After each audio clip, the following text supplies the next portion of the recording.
ఎంతో యమ్మీగా ఎంతో టేస్టీగా ఉండేటువంటి నూనె వంకాయ రెసిపీని షేర్ చేస్తున్నానండి. ఆయిల్లో 4 పక్షాలుగా కట్ చేసుకున్నట్టు వంకాయలను వేసేసుకుని మనము 90-95% వేగే వరకు ఫ్రై చేసేసుకుంటామండి. నేను ఇక్కడ 1/2 kg వంకాయలు తీసుకున్నాను అనమాట.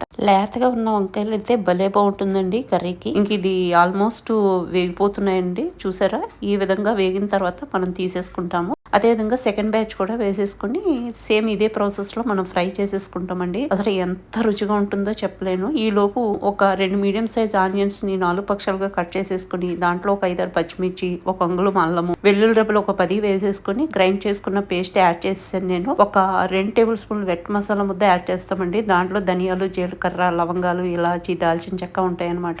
తర్వాత ఒక టీ స్పూన్ పసుపు, 1.5 టేబుల్ స్పూన్ కారము, రుచికి సరిపడా సాల్ట్ వేసేసుకుని మొత్తం అంతా మిక్స్ చేసుకుంటూ ఈ ఆయిల్లో మంచిగా ఫ్రై అవనిస్తాం. ఈ మసాలా అంతా నూనెలో చక్కగా వేగాలండి. వేగుతుంటేనే ఒక మంచి